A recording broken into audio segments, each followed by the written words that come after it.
लीजिए, moment of inertia किसकी property होती है? एक घूमने वाले पार्टिकल की जो सर्कुलर मोशन कर रहा होता है, एक घूमने वाले बॉडी की जो रोटेशनल मोशन कर रही है। ये इसमें मेन शब्द आया है इनर्शिया। इनर्शिया को हम लोग लीनियर मोशन में भी पहले पढ़ चुके हैं। इनर्शिया क्या होता है? Inability to change its condition of motion. अगर कोई चीज मूव कर रही है, it will keep on moving. ये कौन सी प्रॉपर्टी है? इनर्शिया। अच्छा, अब देखिए, आपको मैं सिंपल एग्जांपल बताता हूं। मेरे हाथ में दो बॉल हैं, दो बॉल, उसको मैं एक जैसी वेलोसिटी से फ्लोर पर छोड़ता हूं। इसको मैंने वेलोसिटी दी 20 और फ्लोर पर छोड़ दिया। ये चलते चलते चलते जाके 10 मीटर पर रुक गया। इसने अपनी कंडीशन ऑफ मोशन चेंज की। कितनी दूर तक गया? 10 मीटर तक। इसको सेम वेलोसिटी से इसको भी थ्रो किया, लेकिन ये 20 मीटर दूर जाकर रुका। 20 मीटर दूर जाकर रुका और इसने क्या किया? अपना मोशन मेंटेन किया, मोशन को अपोज नहीं कर पाया।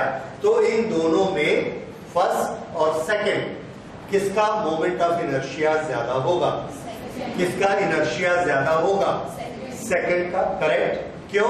क्योंकि उसको हमने चलाया तो वो चलता ही गया, चलता ही गया, चलता ही गया 20 मीटर तक, तो उसका इनर्शिया ज्यादा होता है। तो ये फर्स्ट लेसन याद कर लीजिए, ये आपके 1 मार्क क्वेश्चन में भी आता है। If you have two balls having same mass, same radius, same color, everything same, how will you find whose moment of inertia is more? Answer is, we will roll the two balls with the same velocity. The one which keeps on moving and goes to a larger distance has more inertia. और घूमने वाली चीज के inertia को क्या कहते हैं? Moment of inertia. ठीक है, ये मोमेंट ऑफ इनर्शिया का मतलब होता है। तो बेटा सिंपल मीनिंग है, जो उसमें लीनियर मोशन में था वही इसमें। वहां चीज चलती रहती है स्ट्रेट लाइन में और यहाँ घूमती रहती है, उसका मोमेंट ऑफ इनर्शिया ज्यादा होगा। अच्छा, नेक्स्ट, अगर मोमेंट ऑफ इनर्शिया एक फिजिकल क्वांटिटी है, then we should be able to measure it. उसको हम क्वांटिफाई कर सकते हैं। क्या ऐसा हो सकता है? आंसर है यस। उसके लिए पहले हम उसका क्वालिटेटिव एनालिसिस करते हैं।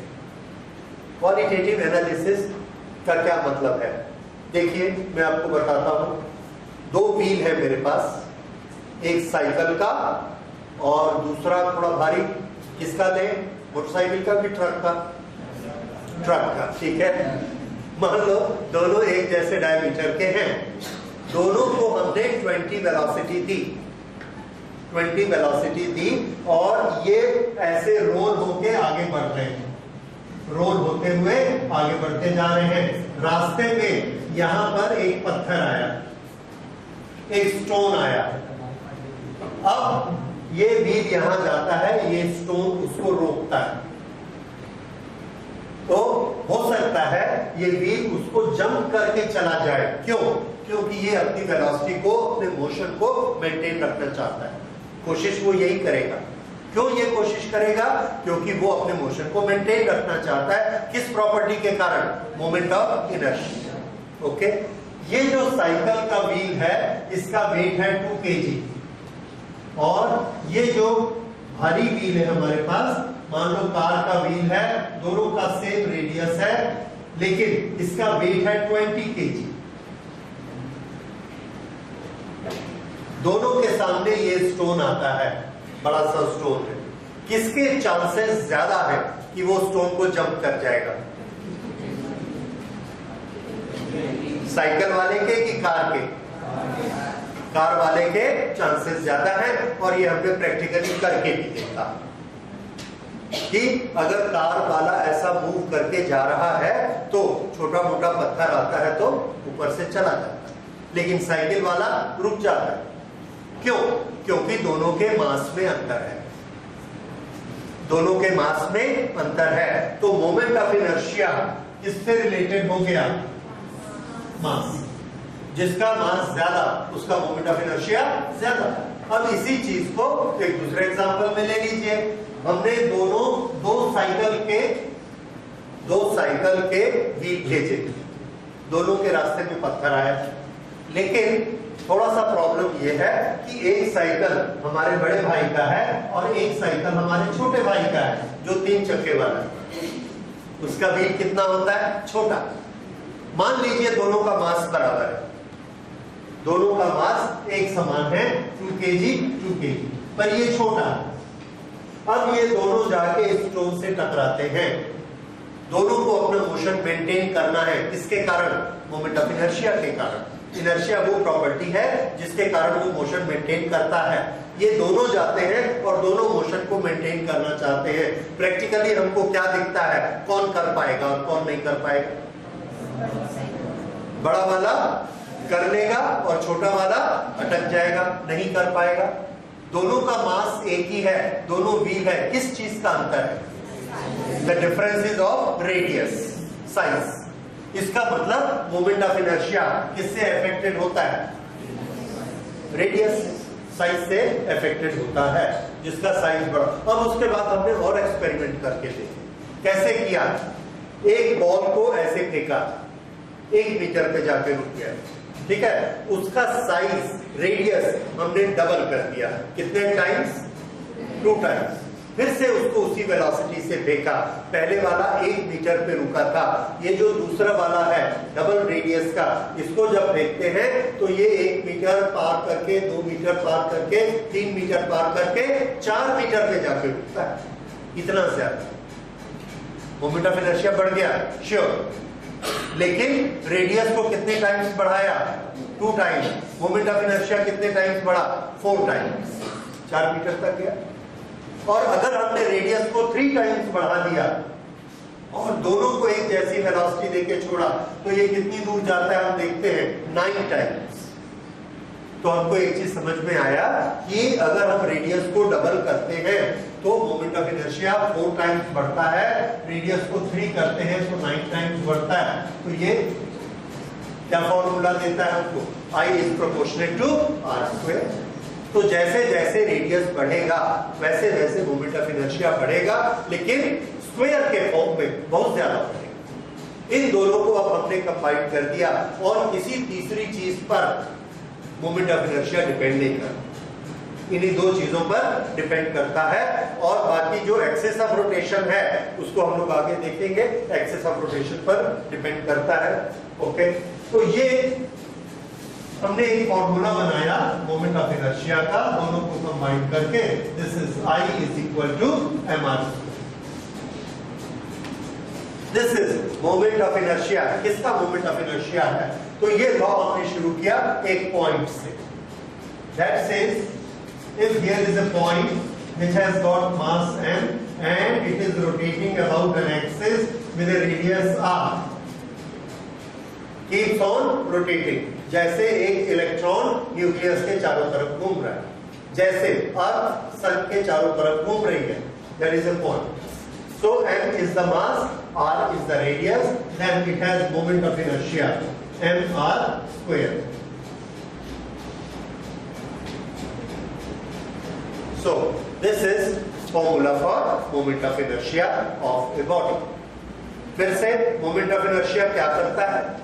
तो मोमेंट ऑफ इनर्शिया कोई एबिलिटी नहीं है, it is a inability to change the condition. अगर आप इसको एबिलिटी शब्द यूज करना चाहते हैं तो ये होगा it is ability to maintain its condition of motion. ठीक है, inability to oppose the change या ability to continue to maintain the motion. Okay, that is inertia, moment of. अब चूंकि रोटेशनल मोशन पे है इसलिए ये है moment of inertia. Okay, this is moment of inertia of a point. Moment of inertia of a point मास।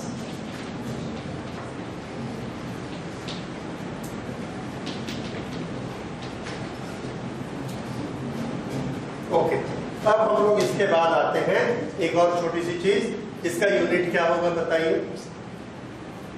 इस quantity को पहली बार पढ़ रहे हैं, इसका यूनिट, डायमेंशंस, नेचर, तीनों बताते हैं। पहली चीज nature, is it a scalar quantity और a vector quantity. So moment of inertia has no direction. So this is a, note कर लीजिए, moment of inertia is a scalar quantity. Next unit बताइए. m के लिए kg, r square के लिए metre square. So this will be kg metre square. ठीक है. तीसरा डायमेंशंस बताइए.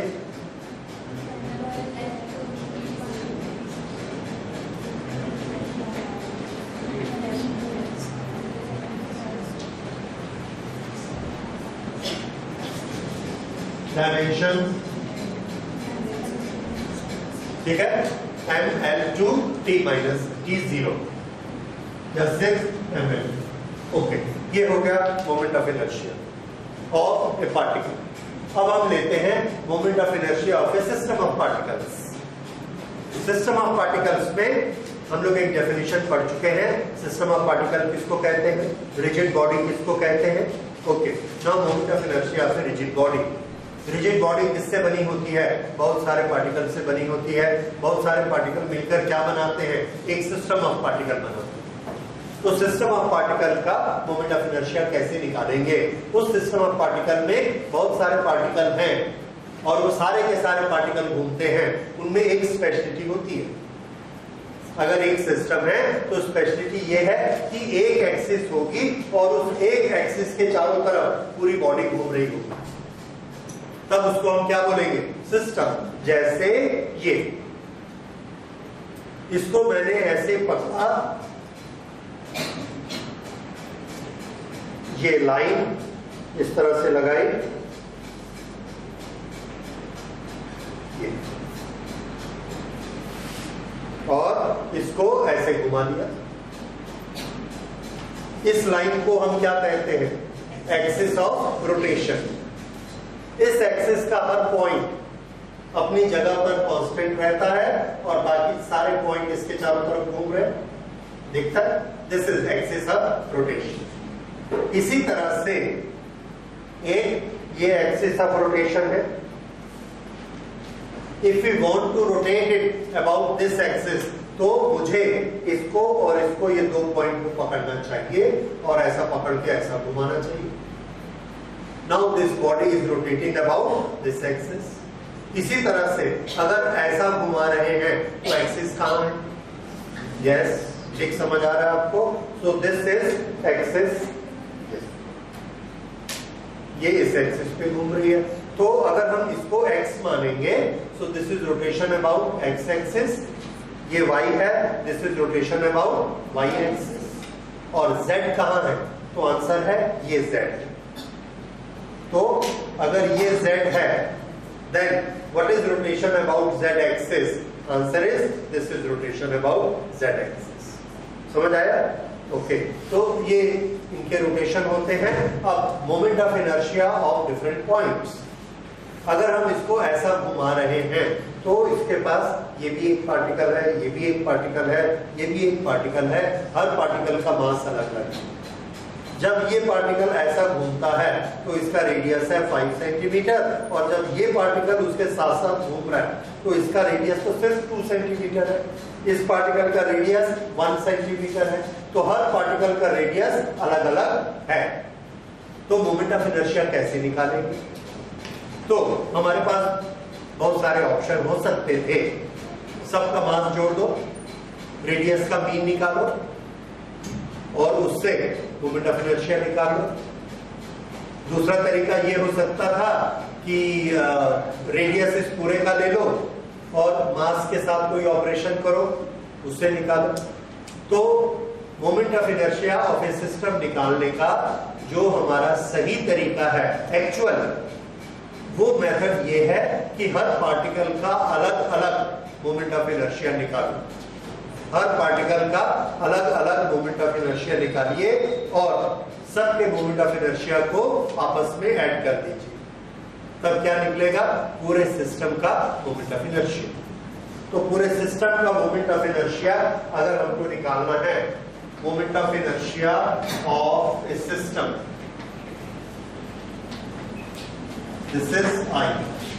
इसमें पहले एक पार्टिकल हमने लिया, उसका मोमेंट ऑफ इनर्शिया निकाला, वो निकला I1, दूसरे का निकाला I2, तीसरे का निकाला I3, ऐसे n पार्टिकल्स हैं, तो सबको हमने आपस में जोड़ दिया, सबके मोमेंट ऑफ इनर्शिया को अलग अलग कैलकुलेट किया, सबको आपस में ऐड कर दिया, तो वो मोमेंट ऑफ इनर्शिया किसका निकला? पूरी बॉडी का। तो मास को अलग से नहीं जोड़ना है, रेडियस को भी अलग से नहीं जोड़ना, ठीक है। पहले क्या निकालना है उनका? m1 r1 square, m2 r2 square, up to mn rn square. This is moment of inertia of a system. इसी को हम शॉर्ट में मैथमेटिकल में ब्रीफली लिख सकते हैं सिग्मा mi/ri स्क्वायर, जिसमें i की value, this value of i will change from i is equal to 1 to i is equal to n। This means this, इसको छोटा लिखने का ये तरीका है। So this is moment of inertia of a system.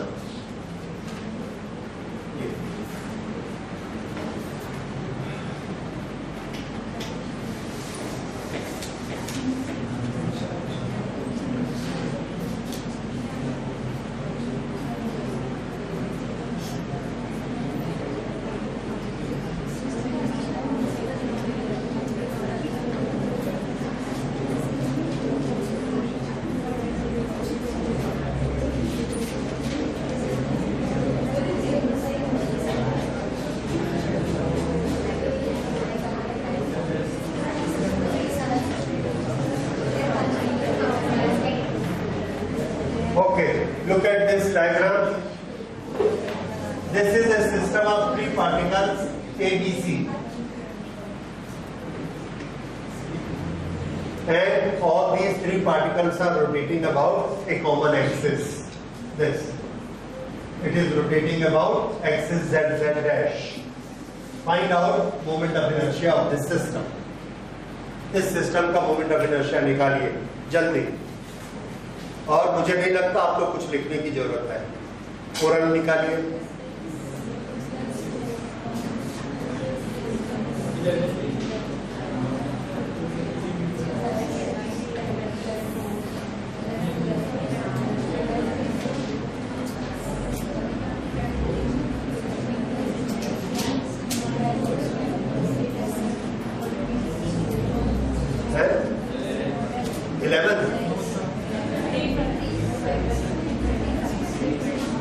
और क्या बोले? 20 और 23, 25 और कोई आंसर?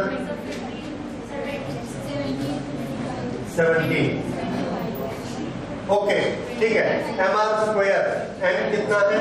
1, आर का स्क्वायर करिए 4, एम इंटू आर स्क्वायर कितना हो गया? 4, याद रखना 4, m into 9 18 and 4 22 हो चुका, 22 याद रखिए। नाउ m into r का स्क्वायर 1, 3 into 1 कितना हुआ? 3, 22 plus 3 25। ठीक है, ये हमने कैसे किया? ये जो फॉर्मूला निकाला, m1 r1 square plus m2 r2 square plus m3 r। It's very simple, समझ में आ गया? सो this is what is mean by moment of inertia. Okay, ये हमने अलग अलग पार्टिकल लिए, पर नॉर्मली क्या होता है, हमारे पास जो बॉडीज होती है, इस तरह की बॉडी, इसमें बहुत सारे पार्टिकल होते हैं और हर पार्टिकल का अलग अलग आर निकालना हमारे लिए पॉसिबल नहीं होता, तो हमको मैथमेटिकल ऑपरेशन करना पड़ता है, कैलकुलस का इंटीग्रल कैलकुलस करके हम इसके अलग अलग पार्टिकल्स के लिए फॉर्मूलास बनाते हैं। 3-4 साल पहले क्लास 11 में ये सब फॉर्मूलास का डेरिवेशन हुआ करता था कि एक डिस्क है, उस डिस्क का मोमेंट ऑफ इनर्शिया निकालिए, एक फुटबॉल है, एक सॉलिड बॉल है, उसमें हर पॉइंट का रेडियस अलग अलग है घूमने का, उसका मोमेंट ऑफ इनर्शिया कैलकुलेट करिए। तो ये थोड़ा सा डिफिकल्ट हुआ करते थे। तो अभी सीबीएसई ने एटलीस्ट अपने में से ये हटा दिया है, डेरिवेशन आपको नहीं करना है, लेकिन फॉर्मूला आपको याद होना चाहिए। फॉर्मूला हर बॉडी का मोमेंट ऑफ इनर्शिया का फॉर्मूला आपको याद होना चाहिए। ओके, तो ये जो मोमेंट ऑफ इनर्शिया है, इसके लिए हम लोगों ने अलग अलग शेप के फॉर्मूलाज अलग अलग याद कर लिए, बना।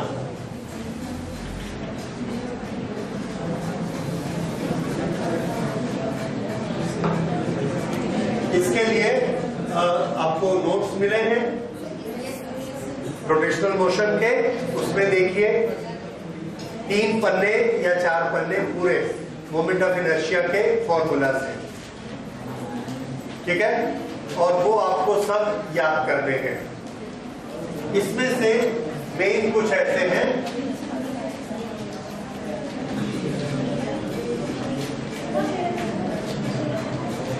ये एक रिंग है और ये रिंग ऐसे रोटेट हो रहा है,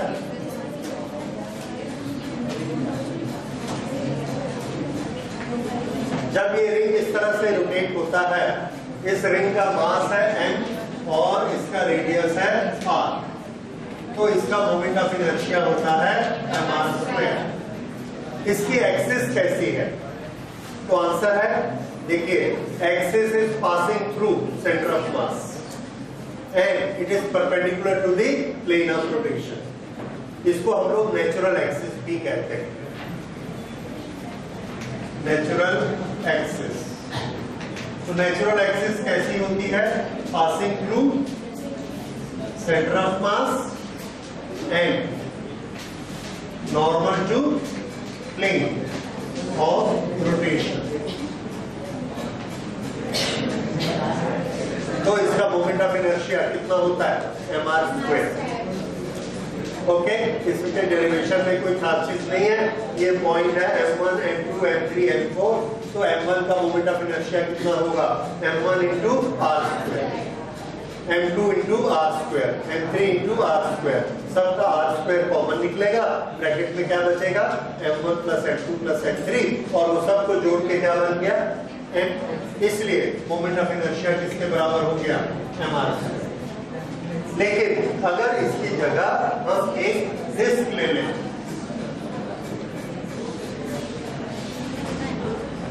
this is a disc,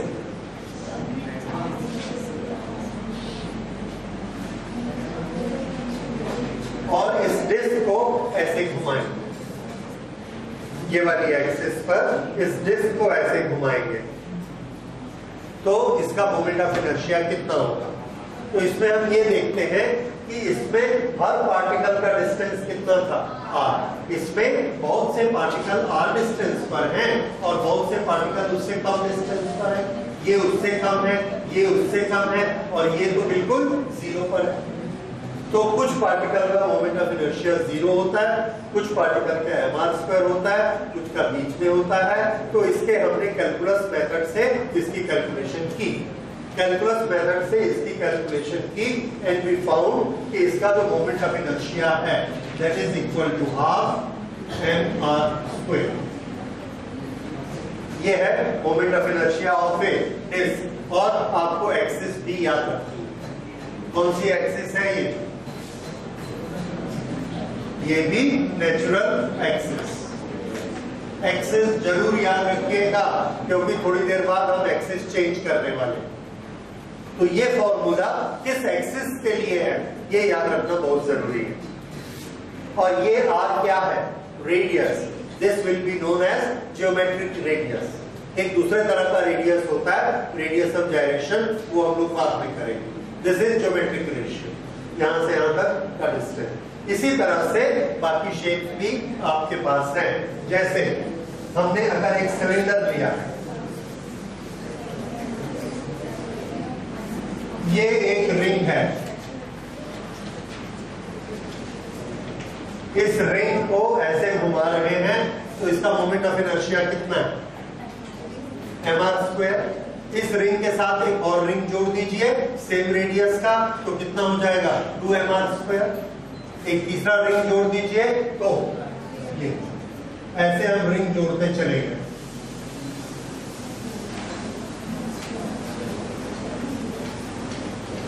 ring जोड़ने से क्या जुड़ता चला गया, m जुड़ता चला गया सबका, और ये क्या बन गया, सिलेंडर। कौन सा सिलेंडर है ये, हॉलो सिलेंडर। और ये एक्सिस कौन सी है, नेचुरल एक्सिस। और इसका मोमेंट ऑफ इनर्शिया कितना होगा, mr², जो कि रिंग का होता है, क्योंकि रिंग एक के ऊपर एक रखेंगे तो सिलेंडर बन जाता है। वैसे ही डिस्क एक के ऊपर एक रखेंगे तो सॉलिड सिलेंडर बनेगा।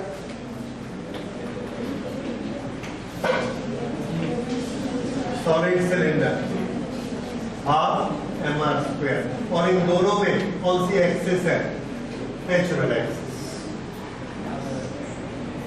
इसी तरह से और जो ज्योमेट्रिकल शेप हमारे काम में आती है, one is solid sphere and one is hollow sphere.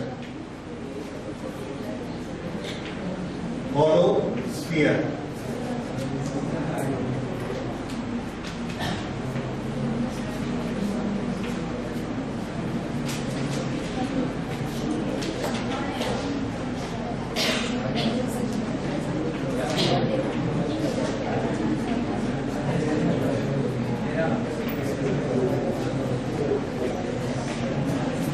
कहीं पर भी घुमाइए, कोई भी डायमीटर होना चाहिए, because it is symmetrical shape, कोई फर्क नहीं पड़ता।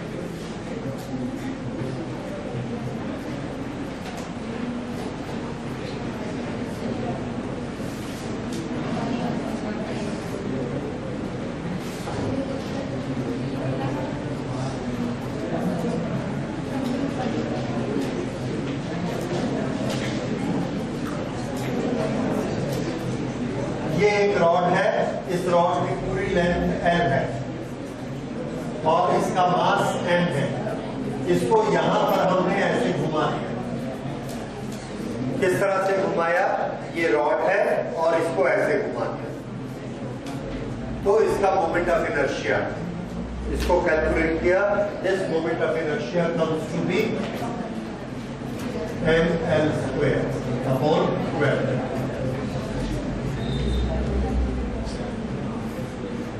ठीक है।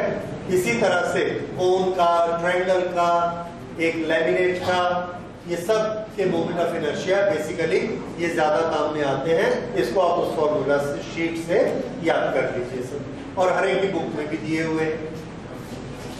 तो ये moment of inertia of the differentiate, जो नेचुरल एक्सिस होती है, जो सेंटर ऑफ मास से जाती है, उस एक्सिस के अबाउट मोमेंट ऑफ इनर्शिया आपको सबके याद करते हैं।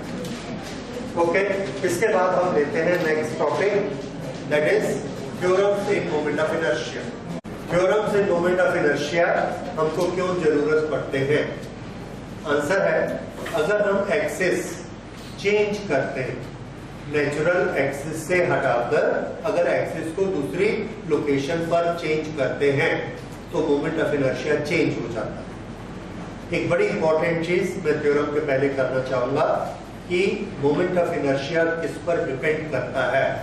तो आंसर है, moment of inertia distribution of mass पर डिपेंड करता है। तो हम इसको पहले लिखना चाहेंगे before the theorem, that moment of inertia depends upon distribution of mass, depends upon distribution of mass. कैसे डिस्ट्रीब्यूशन ऑफ मास पे डिपेंड करता है? देखिए, अगर हमारे पास 5 kg स्टील है और हमको एक व्हील बनाना है, तो हम दो तरह से उसको बना सकते हैं।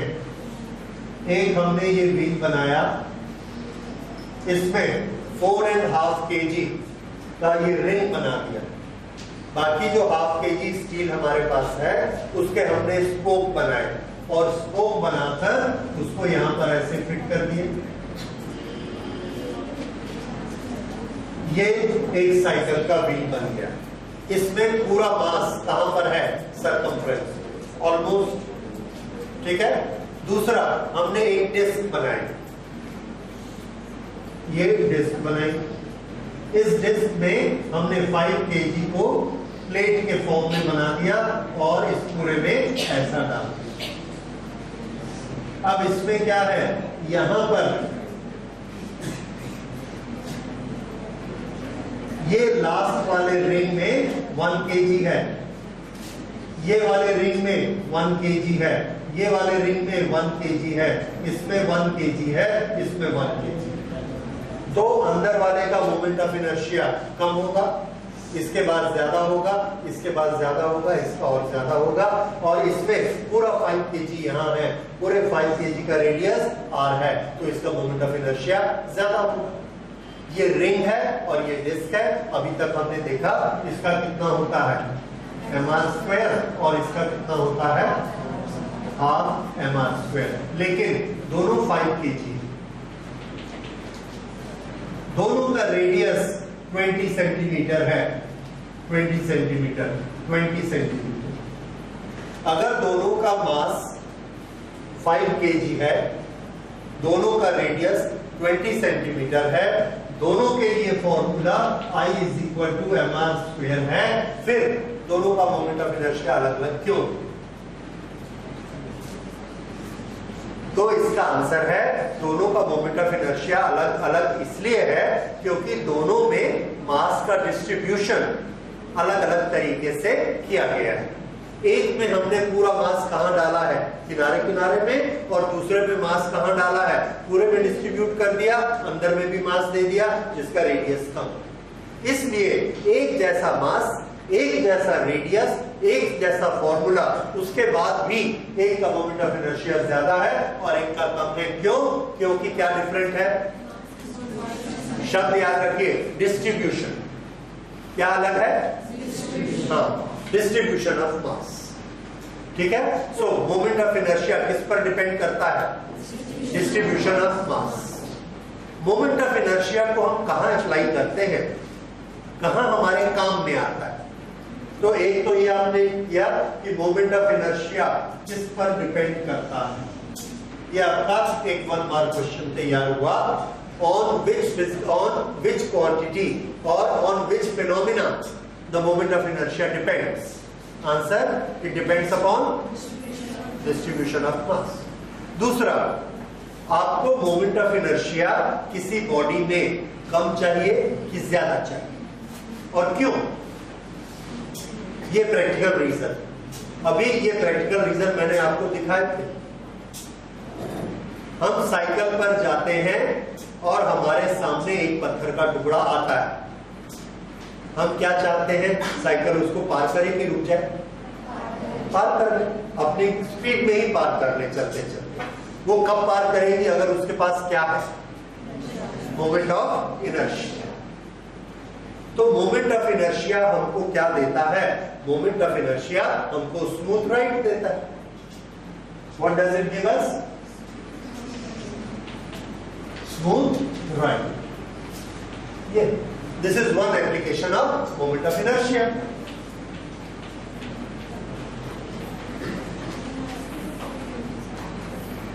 हम साइकिल को चलाते हैं, रोटेशनल मोशन होता है दोनों व्हील्स में, उसके पास क्या आ गया? Moment of inertia. इस मोमेंट ऑफ इनर्शिया के कारण वो क्या करेगा? अपनी वेलोसिटी को मेंटेन करेगा, नहीं रुकेगा। हम पैडल चलाना बंद कर देते हैं, थोड़ा रेस्ट दे देते हैं अपने आप को। रेस्ट देते हैं तो साइकिल क्या होगा? चलता रहेगा। बच्चे की साइकिल वाला व्हील लगाइए और उसको चलाना बंद करिए, साइकिल भी रुक जाती है। तो मोमेंट ऑफ इनर्शिया ज्यादा करने से हमको क्या मिली? स्मूथ राइड मिले। So this is one very major application of the moment of inertia. ठीक है। इसलिए आप देखते हैं कि मोमेंट ऑफ इनर्शिया अगर ज्यादा होता है, चक्के बड़े होते हैं, तो हम लोगों की राइड ज्यादा स्मूथ होती है। भले छोटे छोटे गड्ढे आते हैं, पत्थर आते हैं, हमको फर्क नहीं पड़ता। दूसरा, मोमेंट ऑफ इनर्शिया के कारण हमारे सारे इंजन चलते हैं। This is very very important. Engine में हम एक पार्ट लगाते हैं which is known as fly wheel.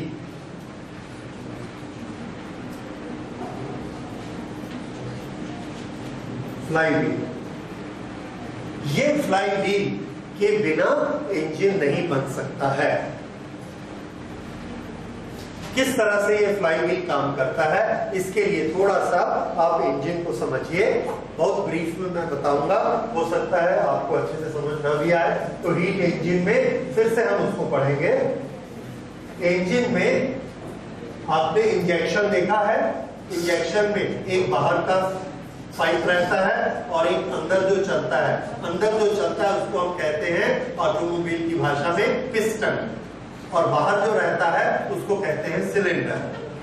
तो हमारी मोटरसाइकिल में, कार में एक सिलेंडर होता है। इस सिलेंडर में दो ओपनिंग होती है, पेट्रोल के आने के लिए, धुआं के निकलने के लिए, और इसमें स्पार्क प्लग लगा रहता है जो पेट्रोल को जलाता है, स्पार्क प्लग। और यहाँ पर एक पिस्टन लगा रहता है, जैसा आपने इंजेक्शन में देखा है। पिस्टन की स्पेशलिटी ये होती है कि यहाँ से वो मूव तो कर सकता है, ऊपर नीचे चल सकता है, पर इतना गैप नहीं होता कि यहाँ से धुआं निकल जाए। तो अगर यहाँ पर गैसेस फैलेंगी तो कोई भी उसके निकलने की जगह नहीं होती, क्योंकि यहाँ के वॉल्व बंद कर देते।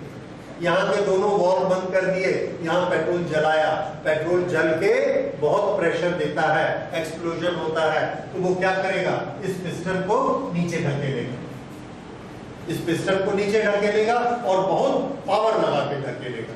तो हम क्या करते हैं, इस पिस्टन के साथ में यहाँ पर एक व्हील लगा देते हैं और यहाँ से इसको जोड़ देते हैं। ये इसका सेंटर है, लेकिन पिस्टन को हम एक कनेक्टिंग रॉड लगा के यहां जोड़ते हैं। अब अगर ये पिस्टन नीचे आएगा तो बताइए व्हील का क्या होगा, घूमेगा। सबको नजर आ रहा है? ये एक सिस्टम है। इस सिस्टम में हम पिस्टन के लीनियर मोशन को व्हील के सर्कुलर मोशन में कन्वर्ट कर लेते हैं। ये वाली जो मशीन है, बड़ी simple machine, which converts linear motion into rotational motion and circular motion into linear motion, वो है ये, और this is known as crank।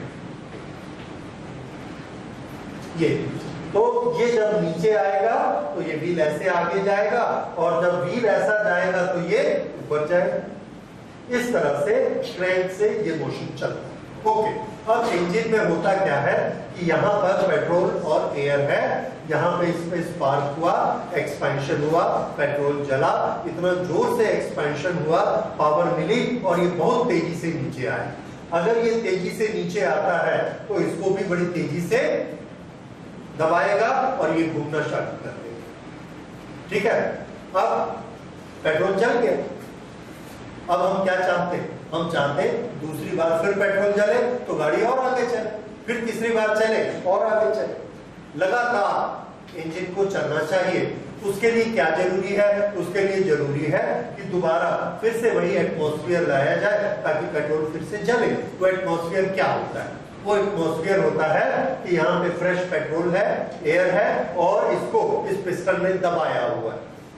Spark करो चले, लेकिन जैसे ही ये नीचे आता है हमारा सीन चेंज हो जाता है। ये नीचे आ गया यहाँ तक और इसके अंदर जला हुआ धुआं भरा हुआ है। अब उस जले हुए धुएं को क्या करना है, निकालना है। उसके बाद फ्रेश पेट्रोल को लाना है, फिर फ्रेश पेट्रोल को ला के उसको दबाना है, फिर से स्पार्क होगा, तब पावर मिलेगी। जब तक वो पावर नहीं मिलेगी, इस पिस्टन का काम क्या है, ऊपर जाए, ऊपर जाके जले पेट्रोल को साइलेंसर से निकाल दे, फिर नीचे आए, पिचकारी जैसे यहां से नए पेट्रोल को खींचे, फिर ऊपर जाए, उस नए पेट्रोल को दबाए, फिर यहाँ पे स्पार्क होगा, फिर इसको पावर मिलेगी। लेकिन जब ये पावर इसको एक बार नीचे कर देती है तो इसको ऊपर उठाएगा कौन,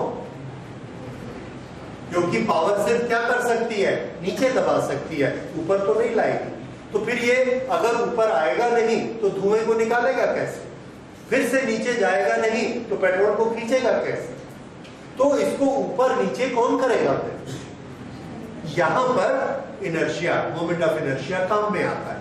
जैसे ही ये नीचे आ गया, इसने इसको घुमाया और हर घूमने वाली चीज के पास क्या होता है? Moment of inertia. और मोमेंट ऑफ इनर्शिया के कारण वो क्या करती है? अपनी कंडीशन चेंज नहीं करती, इसलिए वो व्हील अपना घूमना चेंज नहीं करता। एक बार तो जोर लगा के हमने घुमा दिया, उसके बाद छोड़ दिया तो वो क्या करता रहेगा? घूमता रहेगा, घूमता रहेगा। ये घूमते हुए जब ये ऐसा ऊपर आएगा तो पिस्टन को क्या करना पड़ेगा? ऊपर जाना पड़ेगा।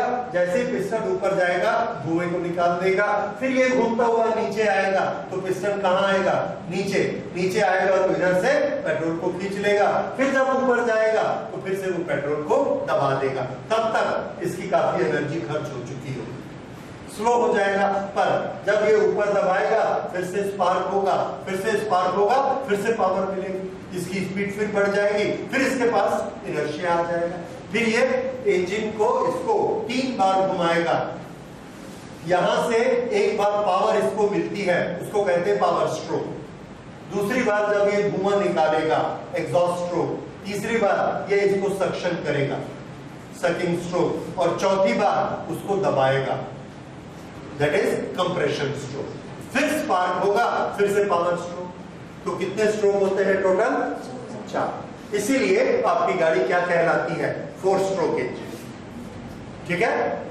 एनीवे, ये हीट इंजन का एक पार्ट है, आपको इसको पढ़ना भी है, इसलिए मैंने इसको डिटेल में बताया। लेकिन बताने का पॉइंट ये है कि पावर स्ट्रोक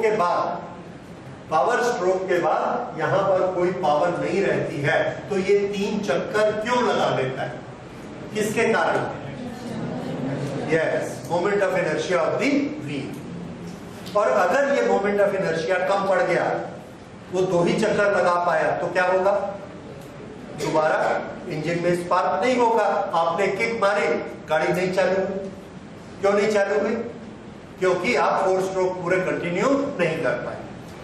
तो दोबारा किक मारते हैं, तीसरी बार किक मारते हैं। एक बार ऐसा होता है कि इसमें इतना मोमेंट ऑफ इनर्शिया आ जाता है, जोर से किक मारते हैं, इतना मोमेंट ऑफ इनर्शिया आता है कि ये इसको 4 बार घुमा लेता है। तो फिर क्या होता है? एक स्पार्क से दूसरे स्पार्क तक हमको ले जाना, फिर तो उसको ऑटोमेटिक पावर मिलनी शुरू हो जाती है। ठीक है। तो इसके लिए हमको क्या चाहिए? Moment of inertia. और मोमेंट ऑफ इनर्शिया कैसा होना चाहिए? कम की ज्यादा? इतना ज्यादा होना चाहिए कि एक बार पावर स्ट्रोक मिले, उसके बाद पावर ना मिले तो भी ये 10-20 चक्कर लगा ले। मान लो चौथे चक्कर में स्पार्क नहीं हुआ, कुछ गड़बड़ हो गई, तो और 4 चक्कर लगा ले। और ऐसा होता है। उसके लिए हम क्या चाहेंगे कि मोमेंट ऑफ इनर्शिया ज्यादा होना चाहिए। तो मोमेंट ऑफ इनर्शिया ज्यादा कैसे होगा? जब mr² ज्यादा होगा। लेकिन अभी हमने पढ़ा है कि खाली mr² से ही मोमेंट ऑफ इनर्शिया ज्यादा नहीं होगा। और एक चीज क्या किस पे डिपेंड करता है? Yes, distribution of mass. ज्यादा मास किधर होना चाहिए? ज्यादा मास सर्कमफ्रेंस की तरफ होना चाहिए। ज्यादा मास किधर होना चाहिए? सर्कमफ्रेंस की तरफ। अब आप रेल का चक्का देखिए, इसी तरह का कोई भी दूसरा व्हील आप देखेंगे तो उस व्हील में आप क्या पाएंगे कि किनारे किनारे लोहा ज्यादा रहता है इस तरह से, और बीच में कम रहता है इस तरह से। और बीच में सामने से देखते हैं ऐसा गोल दिखता है, और बीच में ऐसे छेद भी करते हैं। क्यों? क्योंकि अगर हमको 100 किलो का बनाना है तो 100 किलो में हमको ज्यादा से ज्यादा मास कहां रखना है? सर्कमफ्रेंस में। इसीलिए बीच में ये छेद कर दिया। जैसे साइकिल में हम बीच में स्पोक यूज कर लेते हैं ताकि वहां पे मटेरियल कम लगे, और ज्यादा मटेरियल कहां यूज कर ले? Circumference.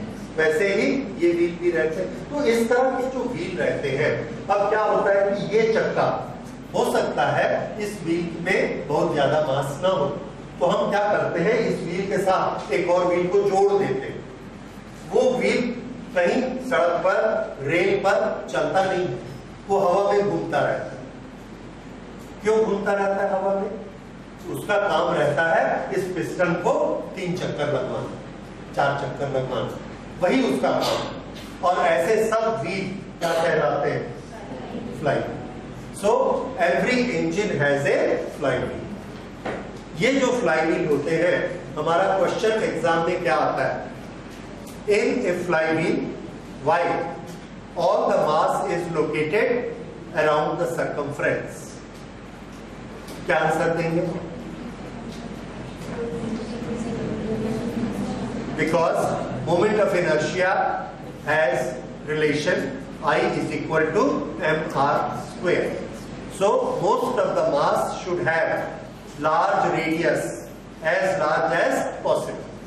Therefore, moment of inertia will be large. Therefore, the mass is kept around circumference. And what we need? We need as large possible moment of inertia. हमको moment of inertia ज़्यादा चाहिए। तो ये चीज समझ में आ गई कि मोमेंट ऑफ इनर्शिया का एप्लीकेशन क्या होता है। मोमेंट ऑफ इनर्शिया का एक बड़ा सिंपल एप्लीकेशन आपने देखा है गन्ना रस की मशीन में। गन्ना रस की मशीन में 2 रोलर लगे हैं, बीच में गन्ना डालते हैं। जैसे ही गन्ना डालते हैं रोलर रुक जाते हैं, क्योंकि हम ऐसा हाथ से घुमा रहे हैं, गन्ने का रेस्ट्रिक्शन आता है, उतना फोर्स हम लगा नहीं पाते, तो वो रोलर रुक जाते हैं। फिर बहुत जोर लगाना पड़ता है उसको दबाने के लिए। तो आप देखेंगे हर गन्ना रस की मशीन में रोलर के दूसरी तरफ, हैंडल के दूसरी तरफ, जहां ये 2 रोलर बने हुए रहते, ऐसे 2 रोलर रहते हैं। इस रोलर के इस तरफ ये एक बड़ा सा व्हील लगा रहता है और इस तरफ हैंडल है हमारा घुमाने का। तो यहां से ऑपरेटर इसको घुमाता है, इसको घुमा के इसकी स्पीड बढ़ाता है। ये बड़ा वाला व्हील साथ में घूमता रहता है। अब हम जाके इस व्हील को सामने से आगे पीछे से देखते हैं कि ये कर क्या रहा है। तो हम देखते हैं तो खाली हवा में घूम रहा है, ये कुछ करता नहीं, न इसके साथ कुछ बेल्ट लगा है, न इसके साथ गन्ना टच होता है, कुछ भी नहीं होता है, तो खाली हवा में घूमता रहता है। क्यों? क्योंकि जैसे ही हम गन्ना इसमें डालेंगे, इसमें रेस्ट्रिक्शन आया, अब ये घूमता रहेगा तो क्या होगा? गन्ना अंदर चला जाएगा, रस निकलेगा, और अगर बंद हो गया तो रस नहीं निकलेगा। हम क्या चाहते हैं? ये चलता रहे, ये घूमता रहे। अगर हम चाहते हैं कि ये घूमता रहे तो इसके पास क्या होना चाहिए? मोमेंट ऑफ इनर्शिया, तो वो घूमता रहेगा। और मोमेंट ऑफ इनर्शिया किस पर डिपेंड करता है? जितना बड़ा व्हील हो, जितना बड़ा mr स्क्वायर हो, तो हम यहाँ एक व्हील ऐसा खाली लगाते हैं। अब जब हमने इसको घुमा दिया तो इस पूरी बॉडी का, इस पूरे सिस्टम का मोमेंट ऑफ इनर्शिया बड़ा हाई हो गया। अब हम इसमें गन्ना डालते हैं, इसका मोमेंट ऑफ इनर्शिया इतना ज्यादा है कि रुकता नहीं है। अगर हम ये बोलेंगे कि एक गन्ने को ले लो और कार के चक्के के नीचे डाल दो, कार रुक जाएगी, नहीं रुकती। क्यों? क्योंकि उसका मोमेंट ऑफ इनर्शिया व्हील का बहुत ज्यादा है। तो हम इसको घुमा के एक भारी व्हील लगा के मोमेंट ऑफ इनर्शिया इतना बढ़ा देते हैं कि गन्ना आ भी जाएगा तो भी रेस्ट्रिक्शन के कारण इसको रोक नहीं पाएगा, कि मोमेंट ऑफ इनर्शिया उसको जंप कर जाएगा and it will make a smooth ride. समझ आया? तो ये फ्लाई व्हील का काम है, और हर इंजन में ये फ्लाई व्हील होता ही है, नहीं तो इंजन रुक जाएगा। थोड़ा सा लोड देंगे, इंजन रुक जाएगा। ओके, तो ये इसके एप्लीकेशन और किस पर डिपेंड। हाँ जी, पहला थ्योरम ऑफ परपेंडिकुलर एक्सिस। किसी भी बॉडी को हम घुमा सकते हैं। ये मेरे पास एक बॉडी है, देखिए ये लाइन है x, ये लाइन है y, और ये वाली लाइन कैसी होगी? z। ये कोऑर्डिनेट सिस्टम में हमको मालूम है। अगर मैंने x लाइन को ऐसे पकड़ा, एक्सिस बनाई और इसको ऐसा घुमाया, इसका कुछ मोमेंट ऑफ इनर्शिया होगा। जितना इसका मोमेंट ऑफ इनर्शिया होगा उसको हम क्या बोलेंगे? उसको हम बोलेंगे moment of inertia when the body is rotated about x axis, I x। फिर ये y एक्सिस है, ऐसे पकड़ा और इसको ऐसे घुमाया। अब हम क्या देखते हैं? ये डिस्टेंस बढ़ गया तो डिस्ट्रीब्यूशन अलग हो गया, डिस्ट्रीब्यूशन अलग हो गया, मोमेंट ऑफ इनर्शिया अलग हो जाएगा। तो ये जो मोमेंट ऑफ इनर्शिया जो क्वांटिटी निकली, इस क्वांटिटी का नाम हमने रखा I into I Y, moment of inertia about Y axis. ठीक है। अब तीसरा, हमने इसको ऐसे पकड़ा, ये z एक्सिस है और इसको ऐसे घुमाया, फिर मोमेंट ऑफ इनर्शिया निकाला, क्योंकि हर मास का डिस्टेंस अलग अलग हो गया तो मोमेंट ऑफ इनर्शिया कुछ अलग आएगा। ये जो मोमेंट ऑफ इनर्शिया आएगा इसका नाम हम क्या देंगे, आई जेड। ये तीनों मोमेंट ऑफ इनर्शिया का आपस में एक रिलेशन होता है। ये रिलेशन क्या होता है, तो आंसर है कि आई एक्स और आई वाई दोनों को ऐड करेंगे तो ये दोनों मिलाकर किसके बराबर होते हैं, आई जेड। बस this is theorem of perpendicular axis. Note कर लीजिए। और इसका एक बड़ा छोटा सा प्रूफ है।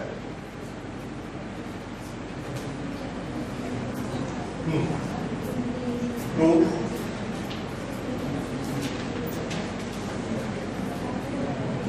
यहां पर हमने इस बॉडी में कोई पॉइंट लिया, पार्टिकल जिसका मास m है।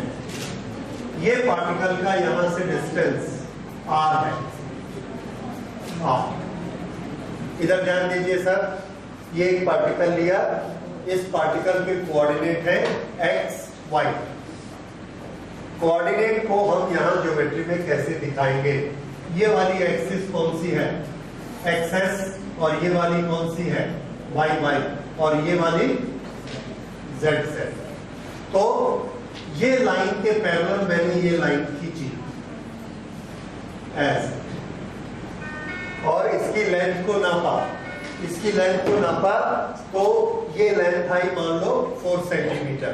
बताइए ये इसका कौन सा कोऑर्डिनेट है, एक्स कोऑर्डिनेट, वाई, जेड। ये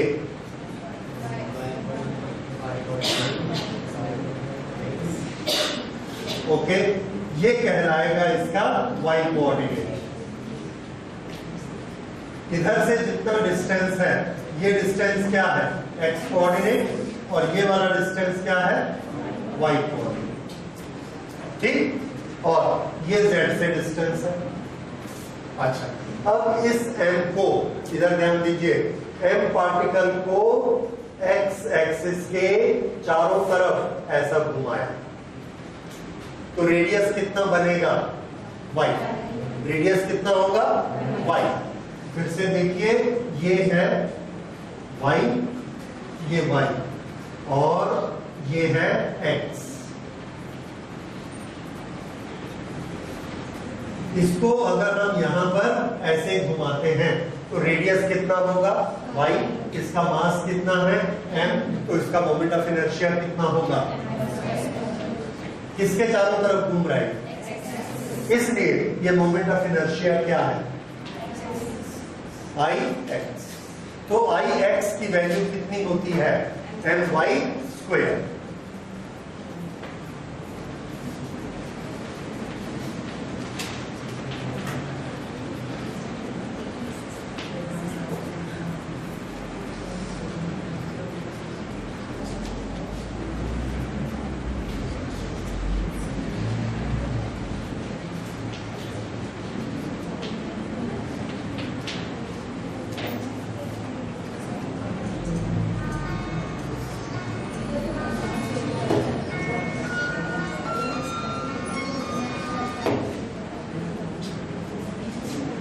xy. Okay, then ix is equal to my square. Similarly, iy is equal to mx square.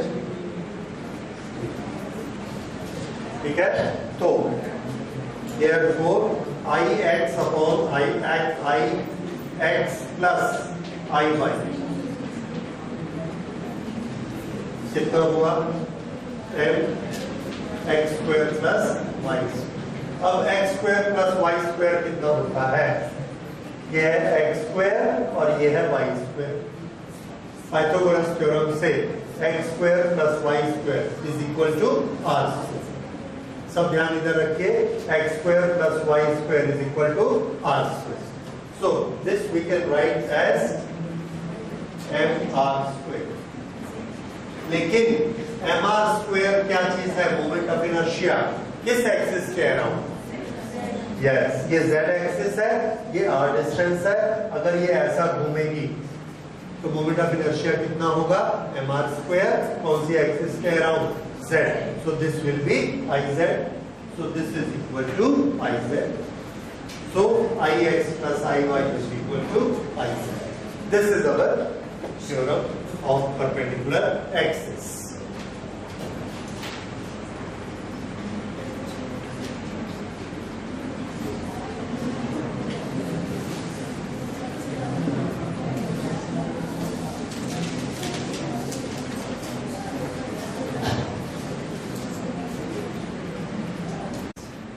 Theorem of parallel axis हम तब यूज करते हैं जब हमारी एक्सिस, हमारी बनाई हुई एक्सिस सेंटर ऑफ मास से पास नहीं होती. जैसे इसका सेंटर ऑफ मास ये है, तो मैंने क्या किया, यहां से पकड़ा और इसको ऐसा घुमाया. ये अब इसकी एक्सिस मैंने यहां बना दी सेंटर ऑफ मास से हटके, तो उसके कारण क्या हुआ, सेंटर ऑफ मास से ये 10 सेंटीमीटर था, ये भी 10 था, ये भी 10 था, ये भी 10 था. पर जब मैं यहां से घुमाता हूं तो ये वाला पॉइंट कितनी दूर है? 20. तो mr स्क्वायर में किसका स्क्वायर होगा? 20 का स्क्वायर. तो ये मोमेंट ऑफ इनर्शिया बदल गया, क्योंकि डिस्ट्रीब्यूशन ऑफ मास बदल गया. पहले यहाँ पे सेंटर ऑफ मास के चारों तरफ मास था, अब इसके एक ही तरफ पूरा मास आ गया. तो मोमेंट ऑफ इनर्शिया अलग. ओके, इस मोमेंट ऑफ इनर्शिया को मैं कैसे निकालूंगा? इसका तरीका है कि ये जो हमारी एक एक्सिस है, इसके पैरेलल एक एक्सिस आप सेंटर ऑफ मास से बनाइए. Draw one axis which is parallel to the given axis and passing through center of mass. तब ये डायग्राम बनेगा. This is our given axis z z dash. इसके चारों तरफ हमने बॉडी को घुमाना है, तो हमने क्या किया, इसके पैरेलल यहां पर एक एक्सिस बना दी. तो अगर मुझे इसे घुमाना है ऐसे, ये एक्सिस है, ऐसे ही घुमाना है, तो सेंटर ऑफ मास पे एक्सिस कैसे बनाएंगे? ऐसे बनाएंगे. ये कहां से जा रही है? सेंटर ऑफ मास, और ये उसके पैरेलल. अगर मुझे कहा गया कि यहां से इसको ऐसे घुमाओ, तो ये क्या है? इसकी एक्सिस. अगर ये इसकी एक्सिस है, ये लाइन, तो इसके पैरेलल एक्सिस हम किसको लेंगे? जो सेंटर ऑफ मास से जाती है, तो ये एक्सिस. अब हम ये एक्सिस नहीं लेंगे. क्यों? क्योंकि हमारी ZZ एक्सिस ये है और सेंटर ऑफ मास से जाने वाली ये नहीं लेनी है. कैसी लेनी है? पैरेलल. ये भी सेंटर ऑफ मास से जा रही है और इसके कैसी है? पैरेलल. तो हम कौन सी एक्सिस का चॉइस करते हैं? The one which is parallel and it is passing through centre of मास. ये तरीका समझ आया? ये बहुत इंपॉर्टेंट है, क्योंकि इस पर न्यूमेरिकल आते ही हैं. मान के चलिए आएंगे ही आएंगे. उस समय हमारी इमेजिनेशन बिल्कुल साफ होनी चाहिए कि जो पैरेलल एक्सिस है वो सेंटर ऑफ मास से तो चाहिए ही चाहिए, साथ में हमको पैरेलल भी होनी चाहिए, सेम प्लेन. ओके,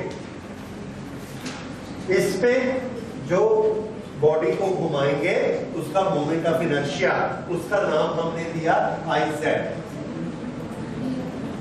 अगर हम इस पर ना घुमा के बॉडी को सिर्फ इस एक्सिस पर घुमाते, जो कि इसकी नेचुरल एक्सिस है, क्योंकि सेंटर ऑफ मास से पार होती है, इस पर अगर हम घुमाते तो इसका मोमेंट ऑफ इनर्शिया कितना होता? उसका हमने नाम दिया ICM.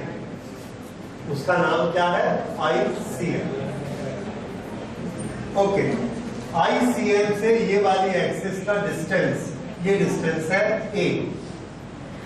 दोनों का डिस्टेंस कितना है? A. उसे A हट कर रहे हैं. पूरा बॉडी का मास कहां लोकेटेड होता है? पूरी बॉडी का मास है M. ये यहां लोकेटेड है. अब यहाँ पर m एक पत्थर जैसे लोकेटेड है और ये इसके चारों तरफ घूम रहा है, तो उसका मोमेंट ऑफ इनर्शिया कितना होगा, ma², वो इसमें और जोड़ दो।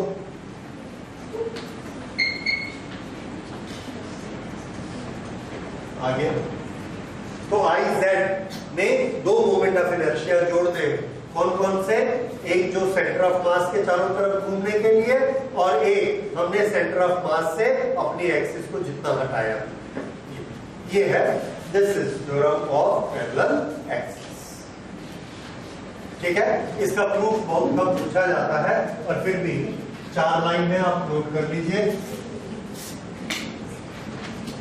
यहां से हमने कोई एक पार्टिकल लिया x डिस्टेंस में,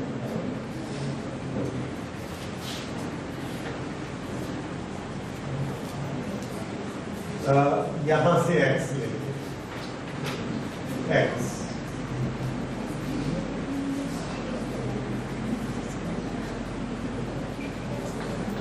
moment of inertia of m is equal to moment of inertia m about z axis या about zz, m into a plus x square, mr square होता है, यहां से इसका डिस्टेंस कितना है r, यानी a प्लस x, तो ये आ गया a plus x square. This is equal to m a square plus m x square plus 2m x e। ठीक है, इसका एक्सपेंशन कर दिया। This is moment of inertia of this particle. ये क्या चीज है, particle. Therefore, moment of inertia of complete system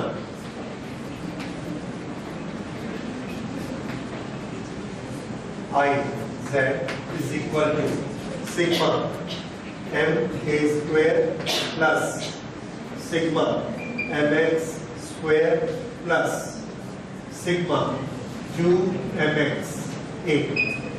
ये 3 क्वांटिटी, सब क्वांटिटीज का हमने, ये एक पार्टिकल के लिए था और ये सभी पार्टिकल के लिए, सभी पार्टिकल के लिए हमने क्या लगा दिया, सिग्मा। अब देखिए, ये वाली जो चीज है थोड़ा आपको समझने में तकलीफ हो सकती है, जरा ध्यान से समझने की कोशिश करिए, नहीं समझ में आएगा याद करें। Okay, sigma M A square, पहले पार्टिकल का एम ए स्क्वायर, दूसरे पार्टिकल का, तीसरे का, चौथे का, सबका। ए तो एक कांस्टेंट है, एक कांस्टेंट है, इसलिए ए स्क्वायर कॉमन निकल जाएगा और सबका m आपस में ऐड हो जाएगा, वो क्या बन जाएगा, पूरी बॉडी का m। तो इसको हम क्या लिख सकते हैं, m a। समझ आ गया? ठीक है, नहीं पूछना चाहिए आपसे। फिर सिग्मा एम एक्स स्क्वायर, ये x कहां से डिस्टेंस है, सेंटर ऑफ मास से, सेंटर ऑफ मास से x डिस्टेंस पर ये रखा है और ऐसा चारों तरफ घूम रहा है, तो ये किस मोमेंट इनर्शिया देगा, मोमेंट ऑफ इनर्शिया किसके around, the axis which is passing through centre of मास। इसका नाम हम क्या रखेंगे, moment of inertia about centre of मास, क्योंकि x कहां से डिस्टेंस है, सेंटर ऑफ मास से है, इस पॉइंट का सेंटर ऑफ मास से डिस्टेंस है x, इसलिए mx स्क्वायर हमको क्या देता है, moment of inertia about centre of मास। उसके बाद ये वाली क्वांटिटी को देखिए, इस क्वांटिटी में मैं आपको दिखाना चाहता हूं ये sigma mx, what is x, distance from centre of मास, ये मल्टीप्लाइड बाय m, ये कौन सी क्वांटिटी बनती है, याद है, 2 चैप्टर पहले, आप 2 टॉपिक पहले किया था, this is moment of mass. और सेंटर ऑफ मास पढ़ते समय हमने एक चीज प्रूफ की थी, that moment of mass of all the particles around centre of mass is 0। अगर आप देखेंगे आपको उसमें प्रूफ मिलेगा, उसमें हमने क्या लिखा था, sigma M R is equal to 0। जितने पार्टिकल सिस्टम में होते हैं हर एक पार्टिकल का आर लीजिए, हर एक का एमआर निकालिए। आर कहां से नापना है? सेंटर ऑफ मास से। तो उसमें हमको ये क्वांटिटी क्या आती है? 0, क्योंकि आर का फॉर्मूला आपने क्या पढ़ा हुआ है? m1r1 plus m2r2 that is sigma mr upon m। ये आर का फॉर्मूला है। अब अगर हमने आर सेंटर ऑफ मास पर ही ओरिजिन मान ली, सेंटर ऑफ मास पर ही ओरिजिन मान ली, तो ये आर कितना हो गया? 0। ये m से मल्टीप्लाई हो गया। 0 is equal to sigma mr। उस समय हमने ये लिख के याद कर लिया था, प्रिंसिपल आपने शब्दों में लिखा था, वर्ड्स में, that moment of all the masses around centre of mass is 0। यहां पर वही चीज है सिग्मा mx, तो इसलिए इसको हम क्या लिख लेंगे? 0। और इसको क्या लिखेंगे? Moment of all masses around center of mass is 0 has sum equal to 0। ये आ गया, तो प्रूफ हो गया। I z is equal to ma square plus I c l। This is theorem of parallel axis। ठीक है, अभी time खत्म हो गया, we cannot do numericals of this। अगली क्लास में इन दोनों थ्योरम्स पर हम न्यूमेरिकल करेंगे। ठीक है, इनको पढ़ के आइए।